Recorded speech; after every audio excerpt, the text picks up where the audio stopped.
Los lunes en Hoy por el Guadiato, Diálogos.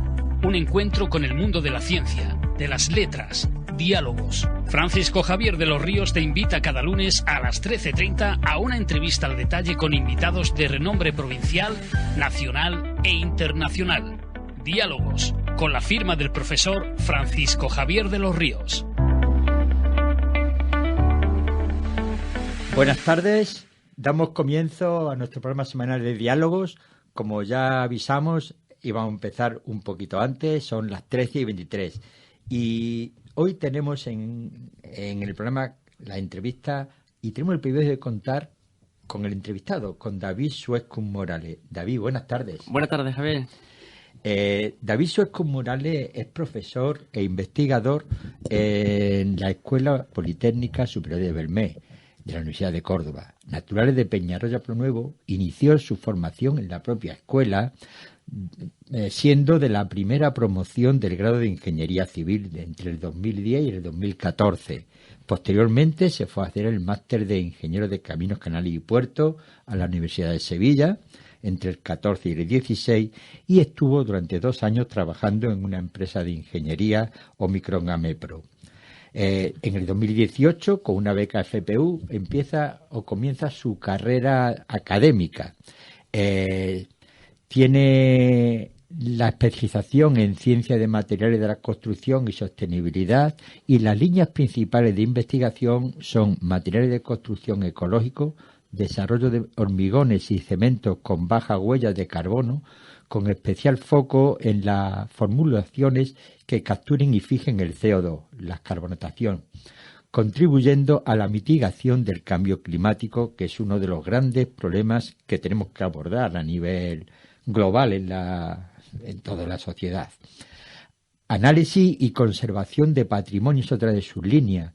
Caracterización científica de morteros, yeso, materiales históricos. Su trabajo en la Mezquita Catedral de Córdoba es paradigmático, utilizando la ciencia moderna para descifrar los secretos de las técnicas constructivas antiguas y asegurar su conservación. Le preguntaremos, aprovechando que está por aquí, y le haré dentro de un ratito esa pregunta, ¿qué se aprende de las antiguas construcciones? También otro de sus aspectos fundamentales de investigación es la economía circular, investigación en la reutilización de residuos industriales como ceniza o escoria como sustituto de materias primas en la fabricación de materiales de construcción.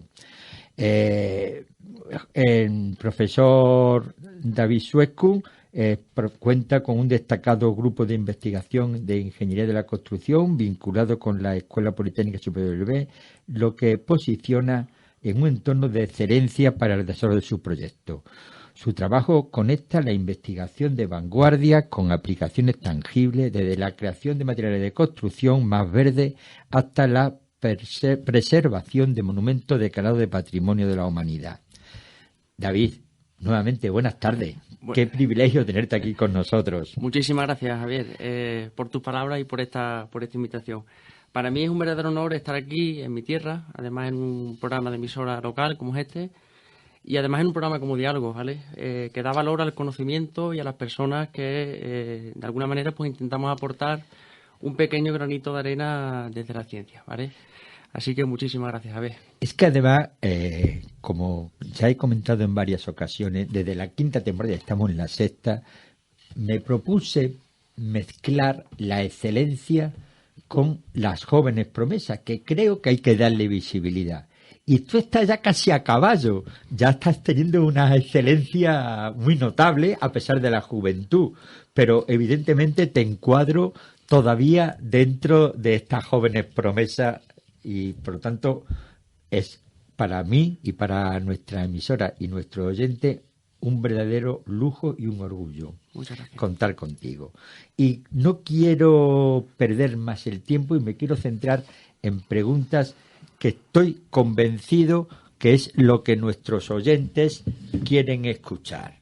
La primera pregunta que te quiero hacer, siendo de aquí de Peñarroya, es ¿qué significa para ti haber nacido en Peñarroya, Pueblo Nuevo, y haber iniciado tu formación en Belmez?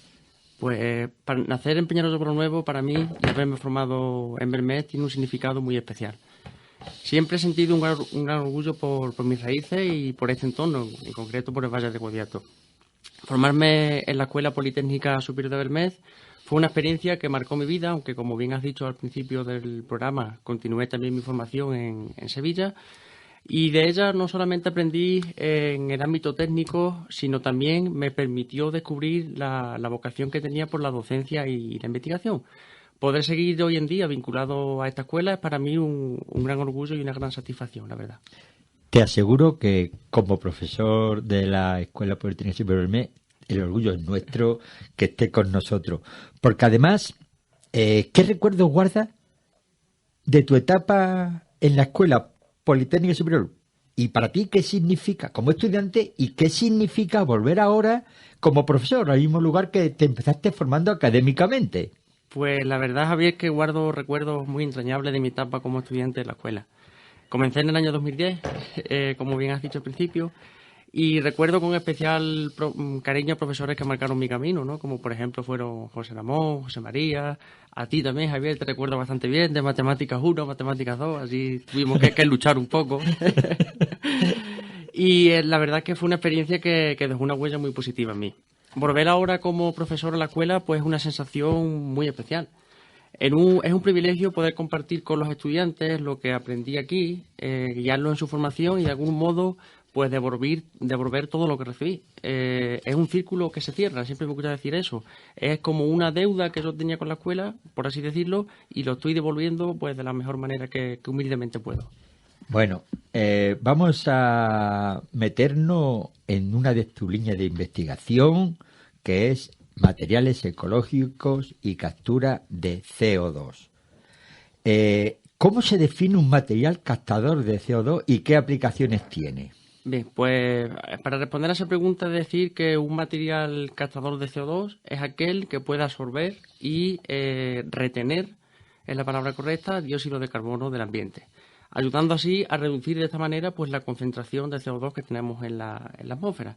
En el caso de los materiales de construcción, ¿qué significa eso? Pues eso significa que hay ciertos procesos químicos que los materiales de construcción son capaces de absorber y retener este CO2. Y bueno, ¿nos puede explicar de una manera sencilla cómo es posible que un hormigón pueda capturar el CO2? Pues mira, un hormigón puede capturar el CO2 gracias a un proceso que se llama carbonatación. Durante este proceso, el dióxido de carbono reacciona con los componentes de hidratación del cemento ordinario Portland, como pueden ser, por ejemplo, los silicatos cálcicos, silicatos bicálcicos y portlandita, y de esta manera, pues, como que se fija la estructura del CO2 y forma parte de ese hormigón, ¿vale? ¿Y realmente hay un potencial alto de mitigación del cambio climático con estos hormigones ecológicos? Por supuesto, Javier. El principal material que es más contaminante con la atmósfera y que emite más CO2 es el cemento ordinario Portland, ¿vale? Con estos hormigones ecológicos hemos conseguido, en algunos de ellos, eliminar completamente el cemento y, por lo tanto, al eliminar completamente el cemento, pues estamos eliminando el material que más huella de carbono tiene. Por lo tanto, por supuesto que contribuyen a mitigar el cambio climático. Bueno, de eso trabajaste en tu tesis. ¿Qué aportaciones concretas hace tu tesis doctoral a la lucha contra el cambio climático? Pues mi tesis doctoral, Javier, se centró en desarrollar materiales de construcción que reduzcan su impacto ambiental y sean capaces de capturar CO2. Para ello estudiamos materiales reales, como por ejemplo fueron, el primero de ellos, un mortero monocapa, que es de revestimiento de fachada modificado con un captador de CO2, que era una hidrotercita de magnesio o aluminio carbonato. También usamos hormigones preparados con agua carbonatada y también usamos hormigones, o desarrollamos hormigones que, como acabo de decir hace un ratito, no tenían nada de cemento ordinario Portland, ¿vale? Además, incorporamos a estos materiales residuos industriales para promover la economía circular. Todo esto nos aporta soluciones prácticas para reducir emisiones y avanzar hacia una construcción más sostenible. Por lo tanto, la importancia de los áridos reciclados es fundamental en la economía circular del sector. Efectivamente, Javier. Como bien dice, los áridos reciclados son clave para la economía circular en la construcción. Permiten reutilizar residuos de obras y demolición, lo que conocemos comúnmente como escombros, Y de esta manera pues podemos evitar el consumo de recursos naturales como pueden ser pues arenas de cantera, etcétera, etcétera. Sí, sí. Y una pregunta. ¿Qué diferencia su hormigón que usted investiga de otras soluciones de construcción sostenible? Pues el hormigón que, bueno, no que yo presento, sino que nuestro grupo de investigación, que siempre me gusta hablar del grupo, presenta, se diferencia en otras soluciones sostenibles en que no solamente estamos reduciendo el impacto ambiental y tenemos una captura activa de CO2 durante su fabricación y uso, sino que también incorpora residuos industriales, ¿vale? Es decir, que estamos convirtiendo algo que no sirve para nada, entre comillas, pues lo estamos convirtiendo en una materia prima. Bueno, no que nos sirve. Algo que es basura que lo volvéis a utilizar, lo cual es fundamental. Sí, lo que quería decir es que no tenía un uso definido. Sí, está claro. Bueno, y claro, la construcción es una gran parte de la economía y son miles y miles de obras que hay que hacer. ¿Estos nuevos materiales están listos para su uso a gran escala en la construcción? Estos nuevos materiales, Javier, no es que estén listos para su uso, es que actualmente ya se están usando, ¿vale? Existen empresas como Situ Concrete en Australia que ya se están utilizando en proyectos reales el combinar reciclaje de residuos y captura de CO2. De hecho, uno de sus productos que venden pues es el hormigón fabricado con agua carbonatada. ¿Vale? Bueno, supongo que como casi todas las innovaciones os encontráis algún obstáculo que otro, técnico, económico, normativo. ¿Cuáles son los principales obstáculos que había encontrado para el uso a gran escala de estos materiales? Pues en realidad desde el punto de vista técnico y económico estos materiales funcionan bastante bien. Los residuos industriales incluso abaratan los costes y los materiales son seguros y resistentes, ¿vale? El pequeño incremento que podemos tener, o la pequeña como inconveniente que tienen estos materiales es que para poder aplicarlos en obra aquí en España, por ejemplo, pues se necesita que se recojan en los pliegos. Y aquí en España la burocracia, bueno, pues no funciona todo lo rápido que quisiéramos, por así decirlo, ¿vale? Y entonces, claro, pues ese es el principal inconveniente que tenemos para el uso de estos materiales. Sí, las trabas administrativas son a veces muy, muy exigentes. Pero, bueno, habrá oyentes que se pregunte, ¿un edificio construido con estos hormigones es tan resistente y duradero como uno tradicional? Pues sí. De hecho, no son el mismo tipo de hormigones que nosotros presentamos, son, digamos, unas primeras generaciones de ese tipo de hormigones. Y existen edificios que se construyeron entre 1960 y 1990, más o menos durante esa época, en Rusia y en Ucrania, usando hormigones activados alcalinamente, y son edificios residenciales que tienen más de 20 plantas de altura. Y hoy día están allí en pie y son totalmente funcionales. Por lo tanto, yo creo que a las pruebas debemos de remitirnos. Bueno, 20 años es mucho, pero entraremos dentro de un rato en construcciones mucho más antiguas y que siguen resistiendo. Y que siguen resistiendo, sí que es verdad. Eso, y sobre todo los grandes ingenieros que fueron los romanos. Era increíble lo que hacían. Pero bueno, hay dos agentes fundamentales en el tema constructivo. Por un lado los promotores y por otro lado los arquitectos. ¿Qué le diría usted a estos? ¿Por qué deberían elegir estos materiales?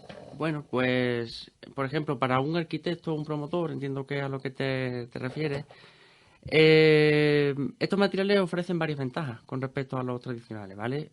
Ya está demostrado que son iguales de resistentes y de durables, que es lo más importante, ¿vale? Además, también son más económicos. Hay que venderlos, por así decirlo, pues que son más sostenibles medioambientalmente. La construcción, como hemos dicho, tiene una gran huella de carbono y tenemos que intentar mitigar en la mayoría de lo posible pues el cambio climático, etcétera, etcétera. Y además, si no lo intentamos, nos van a obligar de Europa a hacerlo. O sea que sí. Efectivamente. Sí. Estoy convencido que la normativa llegará cada vez más restrictiva, y etcétera. Y antes ha hecho usted referencia a que debe estar recogido en los pliegos. ¿crees que la captura del carbono será un requisito en los pliegos de condiciones en las obras públicas más pronto que tarde? Personalmente y en mi humilde opinión, pues creo que en un futuro cercano la captura de carbono podría convertirse en un requisito en los pliegos de obras públicas. Cada vez realmente tenemos más conciencia sobre la necesidad de reducir emisiones en la construcción y materiales que sean capaces de fijar CO2 y ofrecer de una manera concreta a contribuir a los objetivos climáticos, ¿vale? Ahora entraré también en el aspecto de su trabajo en monumentos antiguos, principalmente en la mezquita catedral. Pero le quiero hacer, antes de entrar en esa parcela, una pregunta. Si tuviese que elegir con qué se queda, ¿la emoción de crear un material nuevo o la de descifrar los secretos de uno antiguo? ¿Qué elegiría? Pues, Javier, es difícil elegir, ¿vale? Porque ambas experiencias, la verdad, que son fascinantes. Crear un material nuevo, pues siempre te permite innovar y contribuir directamente a la sostenibilidad, mientras que descifrar los secretos de un material antiguo, pues te conecta con la historia, la técnica y la sabiduría de quienes construyeron en el pasado. Para mí la verdadera emoción está en poder combinar ambas, ¿vale? Tanto lo antiguo como lo moderno. Bueno, ¿y qué es lo que más te apasiona de tu trabajo? Pues bueno, la verdad es que cada día como investigador es distinto y lo que más me apasiona de mi trabajo es poder descubrir y entender cosas nuevas, ¿vale? Ya sea desarrollando materiales innovadores o descifrando, como acabo de decir, algunos antiguos. Me motiva ver que la investigación pues, puede tener un impacto social y que podemos contribuir de alguna manera a mejorar la vida de las personas, que es de lo que realmente creo que se trata, ¿no?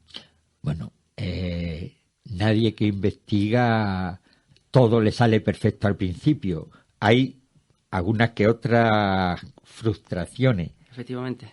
¿Qué Muchas, es muchas. lo que más te ha frustrado a ti? Pues la que más me frustra, Javier, es cuando tienes algún producto desarrollado que sabes que funciona, que es mejor que el que está en el mercado, etcétera, etcétera. Y estas soluciones sostenibles pues tardan mucho en aplicarse en la práctica, por lo que hemos hablado antes, ¿vale? Por los trámites administrativos, por las trabas, por es que esto no lo puede hacer, esto sí lo puede hacer, esto. Entonces, pues eso es lo que más me frustra realmente. Y bueno, como investigador, ¿usted cree que la sociedad... Bueno, te voy a tutear, perdona, David. No te preocupes, Javier, puedes hacerlo sin problema. ¿Tú piensas que la sociedad valora lo suficiente el trabajo de los investigadores? Bueno, pues la verdad es que yo pienso que cada vez hay más conciencia sobre la importancia de la investigación. Aunque sí es cierto que la sociedad pues también tiene que valorar un poco más el trabajo de los científicos. También es cierto que los científicos pues debemos de esforzarnos para extrapolar nuestras investigaciones a la vida real, es decir, no quedarnos solamente en laboratorio, hacer una pequeña muestra o hacer la pequeña escala, sino que también hay que intentar esforzarse un poco y dar a conocer a la sociedad lo que hacemos en los laboratorios. Bueno, una de las misiones de este programa es precisamente eso, poner en valor la investigación tan potente que se realiza en España, que si hiciésemos el porcentaje de lo que se obtiene con los recursos económicos, estaríamos muy, muy arriba en el ranking. No lo estamos tanto por la inversión que hay en otros países, exacto, pero estaríamos. Antes le he hecho referencia que quería centrarme también un poquito en los morteros históricos y la mezquita catedral. ¿Qué secreto le ha revelado los morteros de la mezquita catedral sobre su construcción y su historia? Pues secretos, la verdad es que hemos descubierto varios, ¿vale? Pero lo que más me fascina de los morteros de la mezquita catedral, ¿vale? Que es al trabajo que te refieres, es descubrir cómo con los medios disponibles de la época los constructores lograron obras tan complejas y duraderas, ¿vale? Es realmente espectacular ver la precisión y la maestría con la que trabajaban y cómo cada detalle refleja conocimientos avanzados de materiales y técnicas que hoy seguimos intentando entender y aprender y que ellos, con los pocos medios que tenían, eran capaces de hacerlo perfectamente. Sí, totalmente de acuerdo. Vamos, es admirable ver todavía calzadas romanas, puentes romanos. En este caso estamos hablando de un monumento árabe, pero igual los romanos, sobre todo, ya lo he referenciado antes, para mí los grandes ingenieros de la historia. Bueno, y ahora, ¿cómo se aplica la ciencia de materiales del siglo XXI a un monumento milenario? Pues aplicamos técnicas de ciencias de materiales del siglo XXI para entender cómo se hicieron estos morteros y de eso. Utilizamos métodos como, por ejemplo, la difracción de rayos X, análisis termogravimétrico, microscopía electrónica, perfilometría y espectrometría infrarroja, para determinar la composición y la receta original, es decir, cómo se hacía ese mortero. Llevaba tanto peso de yeso, tanto peso de arena, tanto pigmento, etcétera, etcétera. Esto nos permite, pues, bueno, de alguna manera poder conservar el monumento de manera precisa y aprender de la sabiduría, constructiva de la época. Uh-huh. Bueno, no lo sé. Supongo que las microestructuras representarán un papel importante en el comportamiento de los materiales. ¿Qué nos puede decir sobre eso? Bueno, pues comentar, Javier, que realmente tanto la microestructura como la macroestructura es muy importante. Pero para un monumento histórico como es la Mezquita Catedral de Córdoba, la microestructura es clave para entender el comportamiento de esos materiales. Es como su arquitectura interna, ¿vale? Cómo están organizadas sus partículas, poros, cristales, determina su resistencia, durabilidad y capacidad de reaccionar con el ambiente. Estudiarlas nos permite explicar por qué un mortero o un hormigón se comporta de cierta manera y cómo podemos mejorarlo o conservarlo. Bueno, supongo que cuando se trabaja con un monumento histórico habrá que tener muchísimas precauciones. ¿Qué retos técnicos implica trabajar con materiales patrimoniales como lo de la Mezquita Catedral? Pues, como bien dice Javier, trabajar con materiales patrimoniales, y como es el caso de la Mezquita Catedral de Córdoba, pues implica muchos retos, ¿vale? Debemos, en primer lugar, para analizarlo, no hay que dañarlo. Es decir, si estamos analizando una parte de una fachada, por ejemplo, de la Puerta del Perdón o de la zona que sea, tenemos que tener mucho cuidado de, al tomar la muestra, no hacer un daño significativo en el monumento. Luego también hay que entender de una manera muy estricta su composición original, sus pigmentos, etcétera, porque imagínate que en uno de los arcos de la mezquita, uno de los rojos o de una tonalidad de los rojos que tenemos, pues nos equivocamos. Imagínate el espectáculo que podemos darnos. Entonces, claro, hay que tener muchísimo cuidado e intentar hacerlo todo lo mejor posible y de la forma más precisa posible, ¿vale? Entonces, como he dicho anteriormente, combinar una técnica moderna con el respeto por el valor cultural del patrimonio, ¿no? Bueno,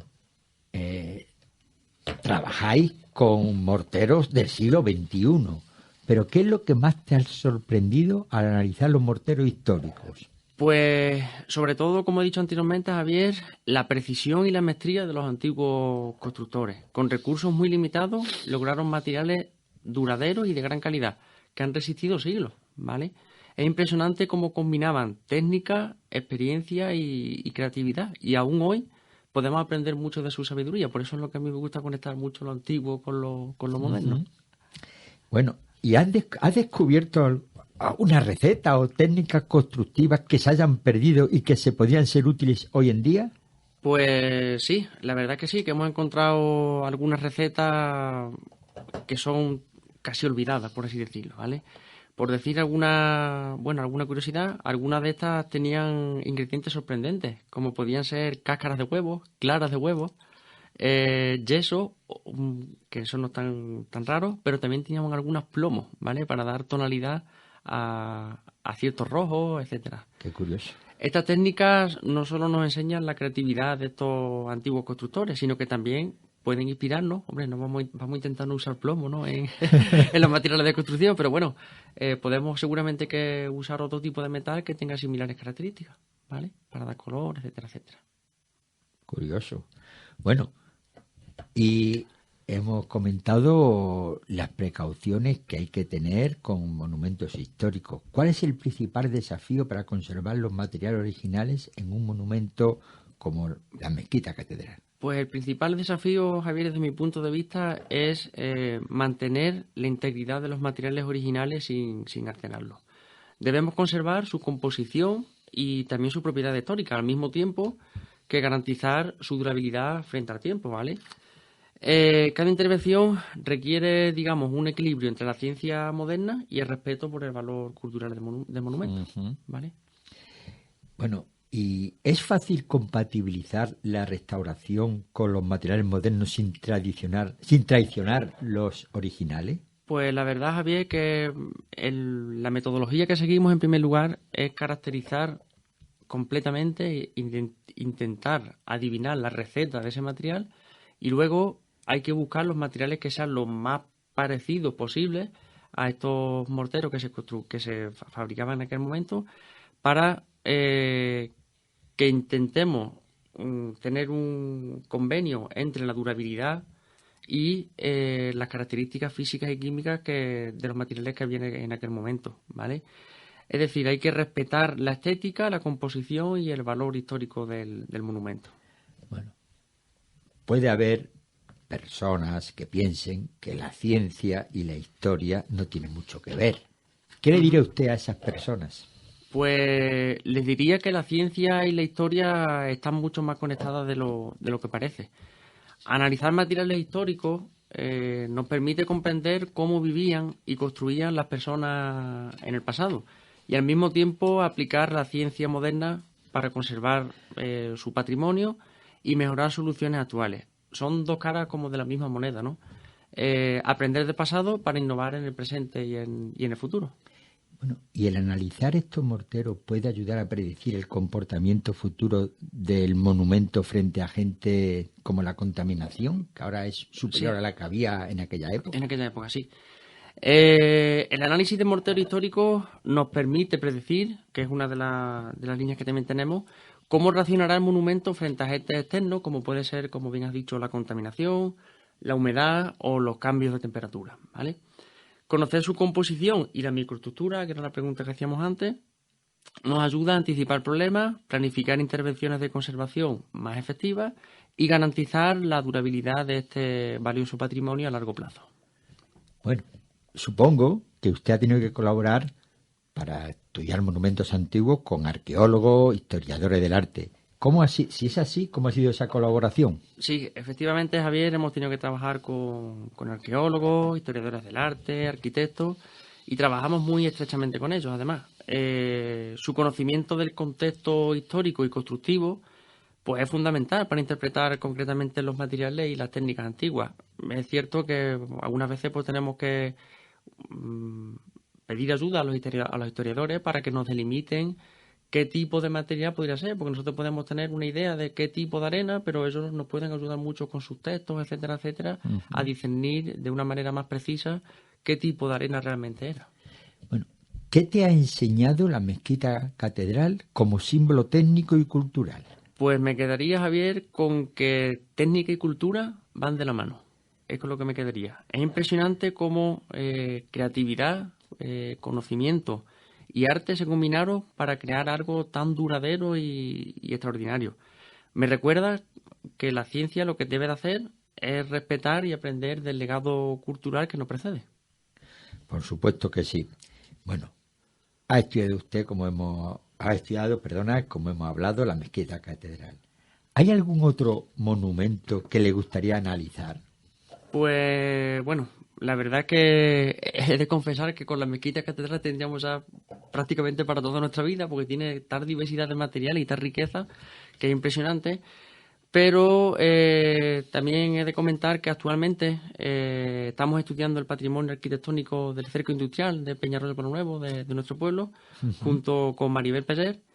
Y también es totalmente extraordinario porque cada edificio nos permite aprender sobre materiales, técnica y cultura, que para aquella época también, más o menos 1900 y pico, pues los materiales constructivos que usaban eran totalmente impresionantes también. Qué interesante y qué maravilla que os dedicáis también a estudiar nuestro patrimonio, sí. El cerco industrial, que como has dicho, aunque hay edificios que son del siglo XVIII, la mayoría son del principio del siglo XIX. Efectivamente. Bueno, ¿y ve usted alguna relación entre la ingeniería civil y el compromiso territorial? Pues la ingeniería civil, bajo mi punto de vista, tiene un fuerte compromiso territorial, ¿vale? Porque lo que construimos afecta directamente a nuestro entorno, nuestras ciudades y a nuestra comunidad. Para mí implica, pues, ¿cómo te lo explicaría? Diseñar y ejecutar obras que sean seguras, sostenibles y respetuosas con el lugar donde vivimos, aportando pues un valor a la sociedad sin perder de vista la responsabilidad, lógicamente, local y ambiental. Bueno, hemos estado hablando primero de su formación, después nos hemos metido en el pasado Vamos hacia el futuro. ¿Hacia dónde cree usted que avanza la investigación en materiales de construcción? ¿Cuál será el siguiente paso? Pues, hombre, la investigación de materiales de construcción yo creo que avanza sobre todo porque materiales durables y resistentes en ingeniería prácticamente tenemos al alcance de nuestras manos muchísimo. Lo que hay que intentar hacer estos materiales más sostenibles. Es decir, uno de los retos que veo que será más cercano que lejano es que para muchos elementos que hoy en día se usa el cemento ordinario Portland, ese cemento ordinario Portland se va a dejar de usar y se va a usar solo y exclusivamente donde sea necesario. Interesante. Y bueno, ¿cómo se puede transferir ese conocimiento que hacéis en los laboratorios a la industria para que tenga realmente un impacto real? Pues mi opinión es que para que la investigación tenga un impacto real es fundamental transferir el conocimiento, en este caso, de la universidad a la industria, ¿vale? Esto implica, pues, tener que colaborar con empresas, validar los materiales en condiciones reales, es decir, no nos podemos quedar, como he dicho anteriormente, solamente en laboratorio, tenemos que salir a la calle, tenemos que hacer pruebas, escalas reales, pruebas pilotos, etcétera, para ver si realmente funciona o no. Y cuando tú una empresa llegue y le pongas un producto que realmente funcione, pues ahí es cuando ellos van a confiar en ti y vamos a poder hacer que la ciencia deje de ser teoría y pase a la práctica, ¿vale? Voy a insistir en esa respuesta que usted ha dado o que tú has dado cuando la empresa vea la realidad. ¿Crees que la industria española está preparada para asumir ese cambio hacia la sostenibilidad? La industria española yo creo que está dando pasos agigantados hacia la sostenibilidad. De hecho, ya es muy raro que una empresa pequeña o, bueno, más bien mediana y gran empresa no tenga un departamento de I+D, ¿vale? Aunque todavía hay un buen margen de mejora. Muchas empresas están preparadas para adoptar materiales y procesos más sostenibles, aunque la transición completa pues va a requerir realmente, pues lo que he dicho anteriormente, una adopción normativa. Sin una normativa que salvaguarde a esas empresas, pues también están un poco reacios, ¿no?, a ese cambio. Y comparativamente con los países de nuestro entorno, ¿cómo está la construcción española en temas de sostenibilidad? Pues yo creo que no estamos todavía a la vanguardia mundial, ¿vale? Estamos más bien en puestos traseros, ¿vale? Aunque es verdad que existen iniciativas innovadoras y proyectos punteros, pero todavía nos queda mucho camino por recorrer. Por lo tanto, ¿debe ser las administraciones públicas las que impulsen esta transición? Las administraciones públicas juegan un papel fundamental en la transición hacia la construcción sostenible. Tienen que impulsar normativas que favorezcan el uso de materiales sostenibles, etcétera, etcétera, porque si no, ¿qué podemos hacer? Si no, tienen que obligarnos. Bueno, hemos hablado de la captación de CO2 y intentar reducir las emisiones a la atmósfera. ¿Ve posible la construcción con emisiones netas cero en un futuro cercano? Pues sí la veo posible, Javier, pero esto va a requerir innovación, colaboración y vuelvo de nuevo a hacer inciso en la adaptación normativa. Sin una adaptación normativa, yo creo que no vamos a poder llegar a esas emisiones netas cero, ¿vale? Bueno, hemos hablado de las trabas administrativas en varias ocasiones. ¿Qué opina usted de las certificaciones de edificios verdes como siglas LED o BREEAM? Pues yo creo que son muy positivas porque te establecen un estándar, ¿vale?, claro de sostenibilidad y eficiencia y te permite discernir, bueno, pues estoy en este rango, estoy en otro rango. Por lo tanto, la veo una iniciativa para por lo menos comenzar perfecta. ¿Qué consejo le daría usted a un joven estudiante que quisiera dedicarse a la ciencia de materiales sostenibles? Pues le diría que siga su curiosidad y que no deje de hacerse preguntas, ¿vale? La ciencia de materiales sostenibles es un campo que es apasionante, donde cada descubrimiento puede tener un impacto real en la sociedad y en el medio ambiente. Por lo tanto, lo animaría muchísimo y le diría que también es verdad que va a tener que trabajar mucho, porque si no trabaja, difícilmente va a poder conseguir ciertos hitos. Bueno, nos estamos quedando casi sin tiempo, pero quiero hacer un par de preguntas más, o al menos una más. ¿Qué papel juega para usted la docencia en su vida profesional? Pues, Javier, la docencia yo creo que es fundamental en mi vida profesional, porque enseñar no solamente enseñas, sino que también recibes muchísimo enseñanza de los alumnos, ¿vale? Y es totalmente apasionante cuando descubres algo en el laboratorio y 2 o 3 días después pues se lo cuentas a tus alumnos, compartes experiencias, haces esas mismas pruebas. La verdad que juega un papel fundamental. Para finalizar, ¿qué te gustaría que los ciudadanos recordasen de esta entrevista? Bueno, pues me gustaría que recordaran sobre todo que lo que se hace en un laboratorio, la ciencia, que se puede aplicar a la vida real, ¿vale? Que muchas veces cuando vemos ciencia nos creemos que es algo que nada más que de estudiar y de estar haciendo anotaciones en un papel o en una pizarra, que no, que eso se puede pasar en la vida real, que no, que tiene su papel en la vida real. Bueno, David, ha sido un placer, nos quedamos sin tiempo, podríamos seguir hablando largo y tendido, pero bueno, el tiempo en la radio es el que es. Y ya no nos queda más que darte las gracias por haber compartido tus conocimientos con nosotros y con la audiencia principalmente. Muchas gracias. Y despedirnos hasta el lunes que viene, en el que participará María Ángeles Nieto Toledano, una doctora en bioquímica y biología molecular por la Universidad Autónoma de Madrid. Buenas tardes. Los lunes en Hoy por Hoy Guadiato, Diálogos. Un encuentro con el mundo de la ciencia, de las letras. Diálogos. Francisco Javier de los Ríos te invita cada lunes a las 13:30 a una entrevista al detalle con invitados de renombre provincial, nacional e internacional. Diálogos, con la firma del profesor Francisco Javier de los Ríos.